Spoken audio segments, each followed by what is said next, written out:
માંગરોળમાં બારે મેઘ ખાંગા થયાના સમાચાર છે। આજે સવારના 6 વાગ્યાથી બપોરના 12 વાગ્યા સુધીમાં 5 ઇંચ જેટલો વરસાદ નોંધાયો છે। માંગરોળ વિસ્તારને પીવાનું પાણી પૂરું પાડતો લંબોરા ડેમ ઓવરફ્લો થતા કામનાથની નોડી નદીમાં પાણી આવ્યું છે। પહેલા જ સારો વરસાદ થતા માંગરોળમાં પીવાના પાણીની સમસ્યા હલ થઈ ગઈ છે, જ્યારે અવિરત વરસાદના કારણે નીચાણવાળા વિસ્તારોમાં પાણી ભરાયા હતા। ઉપરવાસમાં વરસાદને લઈ માંગરોળ લંબોરા ડેમ ઓવરફ્લો થતા ખેડૂતોમાં ભારે ખુશી જોવા મળી હતી। માંગરોળમાં ગઈકાલે સવારથી જ રાત સુધીમાં 5 ઇંચ જેટલો વરસાદ નોંધાયો હતો, જ્યારે આજે સવારે 6 વાગ્યાથી બપોરના 12 વાગ્યા સુધીમાં વધુ 5 ઇંચ વરસાદ ખાબક્યો હતો।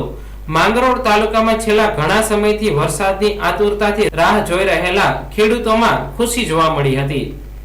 માંગરોળમાં 3 માસથી સખત અસહ્ય ગરમીના કારણે લોકોની ચિંતા વધી હતી, પરંતુ ગઈકાલે સવારથી જ કાળા ડિબાંગ વાદળો છવાયા હતા અને વાતાવરણમાં પલટો જોવા મળ્યો હતો।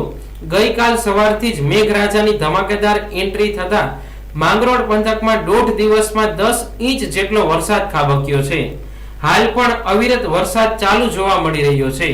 સારા વરસાદથી લોકોમાં અને ખેડૂતોમાં ભારે ખુશી જોવા મળી રહી છે। છેલ્લા ઘણા દિવસોથી અને લોકોનો એવું આપ્યો હતો કે આ વખતે દુષ્કાળ પડશે, પરંતુ ઉપરવાળાની દયા થઈ છે અને છેલ્લા 2 દિવસથી જગતનો તાત આ વિસ્તારના ખેડૂતો બહુ જ ખુશખુશાલ છે। કારણ કે ગઈકાલ 10 વાગ્યાથી વરસાદ ચાલુ કરી અને અત્યારે બપોરનો 1 દાવા જાય છે ત્યાં સુધીમાં અંદાજિત 11 ઇંચ જેટલો વરસાદ માંગરોળમાં થયો છે અને માંગરોળની જીવાદોરી સમાન નદી જે નોલી નદી છે તેમાં પણ અત્યારે લંબોરા ઓવરફ્લો થઈ ગયો છે, એટલે માંગરોળ શહેરને પણ પીવાના પાણીનો પ્રશ્ન જે હતો તે લગભગ અત્યારે સોલ્વ થઈ ગયો છે। આ વિસ્તારના ખેડૂતો કે જે શારદાગ્રામ બંધારા નીચે આવે છે તે શારદાગ્રામ બંધારો પણ ભરાવાની તૈયારીમાં છે, કારણ કે લાંગડી નદીમાં પણ પાણીની આવક શરૂ થઈ ગઈ છે।